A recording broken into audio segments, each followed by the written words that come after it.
வணக்கம். உங்கள் JKR Lakshmi Kalyan YouTube சேனலில் திருச்செந்தூர் முருகப்பெருமானை எந்தெந்த கிழமைகளில் வழிபட்டால் என்னென்ன பலன் கிடைக்கும் என்பதை நாம் பார்த்தோம்.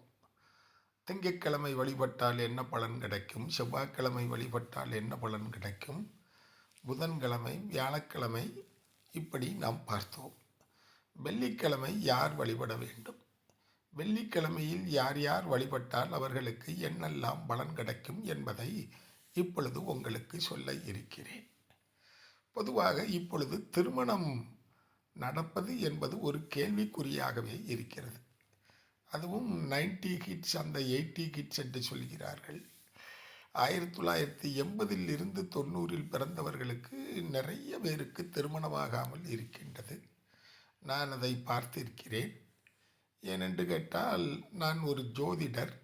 என்னிடத்தில் நிறைய திருமணமாகாத ஜாதகங்கள் வருகின்றன. இப்படி திருமணமாகாதவர்கள் கிட்டத்தட்ட 1982, 83, 84 இப்படி 40 வயதை கடந்து கூட திருமணமாகாமல் நிறைய பேர் இருக்கிறார்கள். இன்னும் 35 வயது, 36 வயதில் அப்படியும் நிறைய பேர் திருமணமாகாமல் இருக்கிறாங்க. இப்படி உங்களுக்கு திருமணமாகாமல் காலம் கடந்தும் திருமணமாகாத ஒரு நிலை உங்களுக்கு இருக்குமேயானால், நீங்கள் திருச்செந்தூருக்கு வெள்ளிக்கிழமை அன்று சென்று முருகப்பெருமானை வழிபடுங்கள். ஏனென்றால், திருமணத்தை உங்களுக்கு நடத்தி தருவதற்குரிய கிழமை எதுவென்றால் வெள்ளிக்கிழமை. வெள்ளிக்கிழமை திருச்செந்தூர் முருகப்பெருமானை வழிபட்டால் கண்டிப்பாக காலதாமதமாக இருக்கக்கூடிய உங்கள் குழந்தைகளுடைய திருமணம் கண்டிப்பாக நடக்கும் என்பதில் எந்த விதமான மாற்று கருத்தும் இல்லை. ஏனென்றால் வெள்ளிக்கிழமை வழிபடுகின்ற பொழுது கண்டிப்பாக திருமணம் நடக்கும். அது மட்டுமல்ல, நீங்கள் விவசாயத்தில் ஈடுபடுகிறீர்களா, விவசாய தொழில் உங்களுக்கு சரிவர இல்லையா, அல்லது விவசாய தொழிலில் ஏதேனும் பாதிப்பு இருக்கின்றதா, இந்த விவசாய தொழிலில் நாம் ஏதேனும் முன்னேற்றம் அடைய வேண்டும் என்று நீங்கள் நினைக்கிறீர்களா, கண்டிப்பாக திருச்செந்தூருக்கு வெள்ளிக்கிழமை சென்று வழிபடுங்கள். அப்படி வெள்ளிக்கிழமை சென்று வழிபட்டால் உங்கள் விவசாய தொழில் மேலும் மேலும் வளர்ச்சி அடையும். அதில் எல்லளவும் சந்தேகம் இல்லை. மேலும் நீங்கள் திருச்செந்தூருக்கு வெள்ளிக்கிழமை யார் செல்ல வேண்டும் என்று பார்க்கின்றீர்களா, திருச்செந்தூருக்கு உங்களுக்கு ஒரு எதிர்கால கனவு ஒன்று இருக்கும். நாம் எப்படியாவது ஒரு சொந்த வீடு வாங்க வேண்டும் என்று எல்லோரும் நினைக்கிறோம். இன்னைக்கு அதுவும் சென்னையை பொறுத்தமட்டில், நான் இப்பொழுது சென்னையில் தான் இருக்கிறேன். சென்னையை பொறுத்தமட்டில் எப்படியாவது ஒரு சொந்த வீட்டு வாங்க வேண்டும் என்று எல்லோரும் கனவு கண்டு கொண்டிருக்கிறார்கள். எனவே உங்களுக்கு ஒரு சொந்த வீடு வேண்டும் என்று நீங்கள் விரும்புகிறீர்களா, திருச்செந்தூருக்கு வெள்ளிக்கிழமை சென்று வழிபடுங்கள். வழிபட்ட உடனேயே நீங்கள் அடுத்த தடவை போகும்போது சொந்த வீட்டில் தான் நீங்கள் என்ன செய்வீர்கள், இருப்பீர்கள்.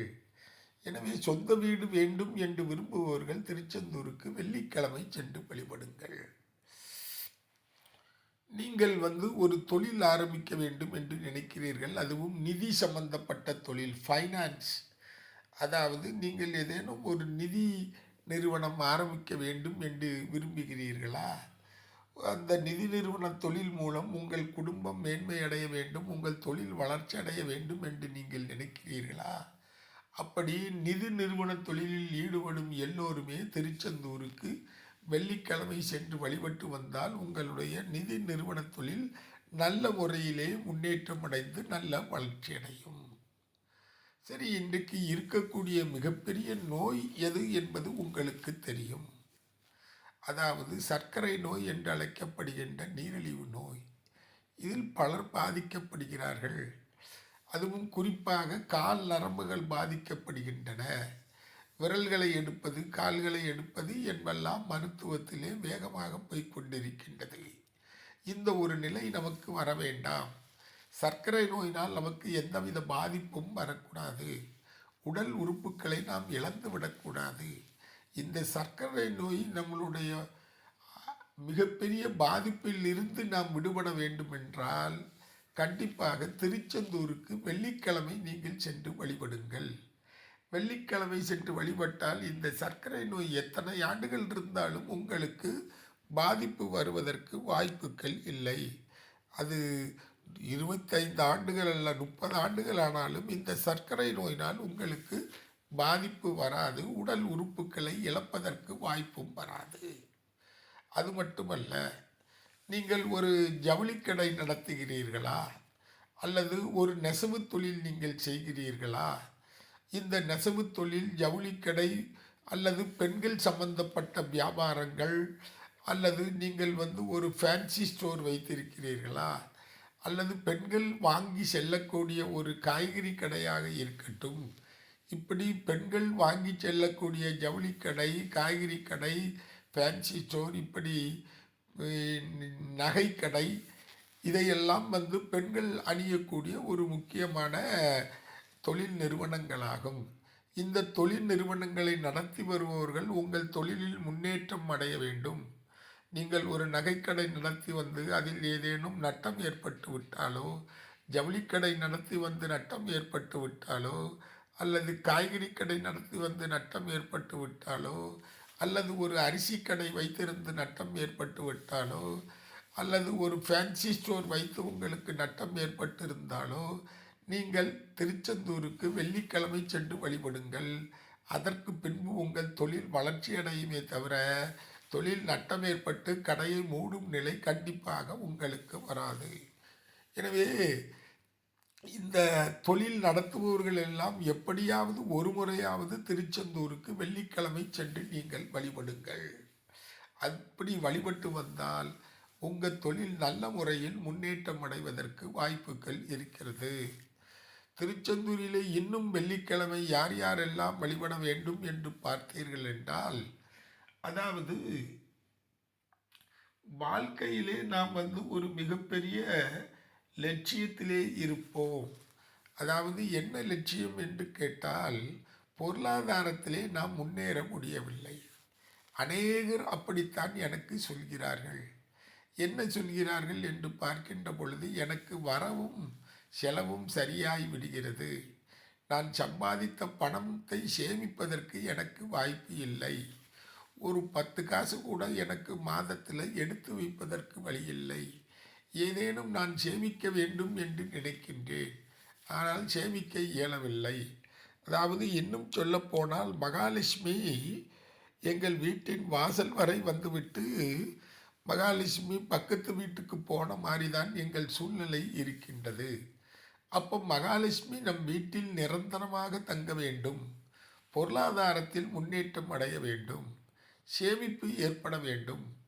இப்படி சேமிப்பு ஏற்படுவதன் மூலம் குழந்தைகளுடைய கல்வி, நம்மளுடைய நீண்டகால கனவான சொந்த வீடு, நிலம் வாங்குதல், இப்படி பல்வேறு வகையில் நம்மளுடைய பொருளாதார முன்னேற்றம் அடைய வேண்டும் என்றால், இப்போ ஒரு 10 பவுன் நகை வாங்கினா கூட நீங்கள் வெள்ளிக்கிழமை போய் தான் என்ன செய்யணும், வழிபட வேண்டும்.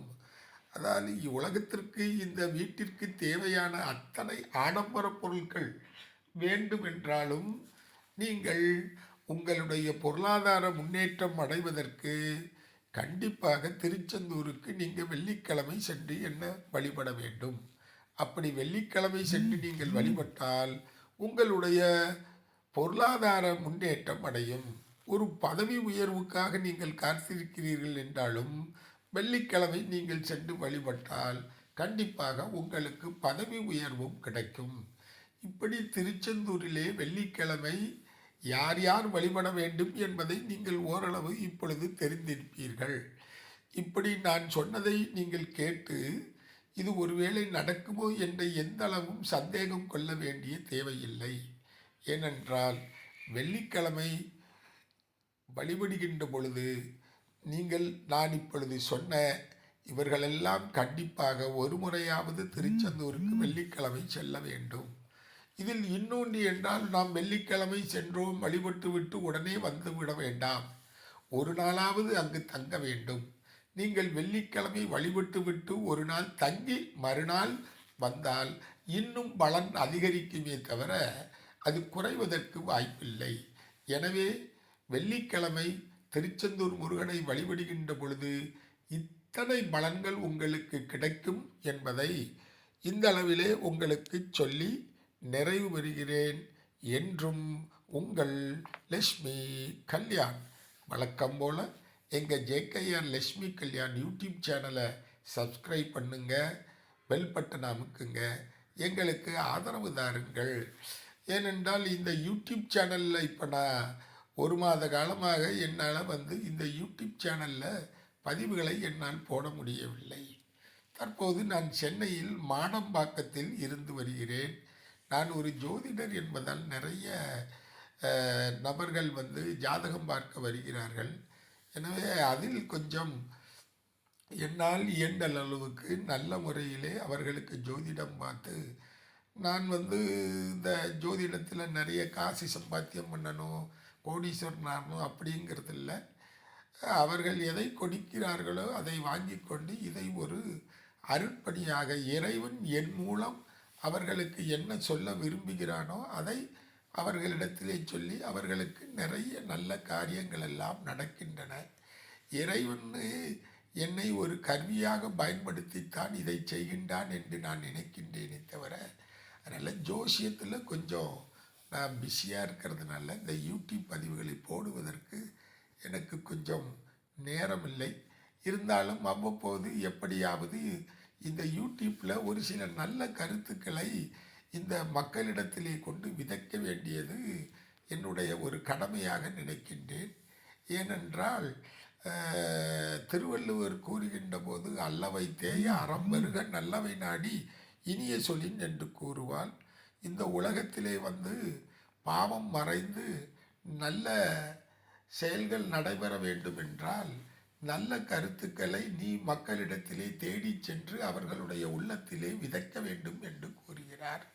அந்த ஒரு நல்லெண்ணத்தின் அடிப்படையிலேயே இந்த யூடியூப் சேனலை நாங்கள் என்ன செய்கிறோம், ஒரு அருட்பணியாக செய்து வருகிறோமே தவிர இதில் எந்த அளவும் பொருளாதார முன்னேற்றம் அடைய வேண்டும் என்ற ஒரு நோக்கத்திற்காக தொடங்கப்பட்ட யூடியூப் சேனல் அல்ல.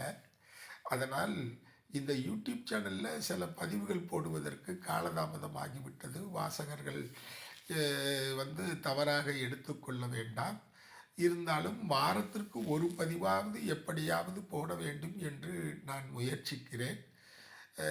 இன்னும் ஒரு வாசகர் கேட்டிருந்தால், அதாவது வேல் வழிபாடு செய்வது பற்றி என்ன, வேல் வழிபாடுன்னு பொதுவாக இப்போ வேல் வழிபாடை பற்றி பேசுகிறது எனக்கு கொஞ்சம் யூடியூப்பில் வேல் வழிபாடை பற்றி பேசுவதை பார்க்கின்ற பொழுது எனக்கு கொஞ்சம் வருத்தமாக உள்ளது.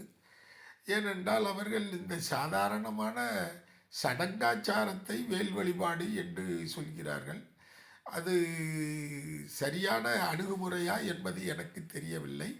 இருந்தால் வேல் வழிபாடு என்பதை பற்றி அடுத்த பதிவிலே உங்களுக்கு நான் தெளிவாக சொல்கிறேன். ஒரு நண்பர் வேல் வழிபாடை பற்றி கேட்டிருந்தார். இன்னொரு வாசகர் தாயும் அம்மாவும் பொண்ணும் நாங்கள் ஒன்று சேர வேண்டும், அம்மாவும் பொண்ணுக்கும் சில மன கஷ்டங்கள் இருக்கின்றது, அதற்கு ஏதாவது பதிகம் இருக்கிறதா என்று கேட்டார். அடுத்த பதிவிலே அவர்கள் தாயும் மகளும் நல்ல ஒற்றுமையாக இருப்பதற்குரிய பதிகம் இருக்கின்றது, அதையும் உங்களிடத்திலே சொல்ல இருக்கின்றேன். அதனால் என்றும் உங்கள் உடைய ஆதரவை தேடி நிற்கின்றேன் என்று சொல்லி இந்த அளவிலே இந்த பதிவை நிறைவு செய்கின்றேன். நன்றி, வணக்கம்.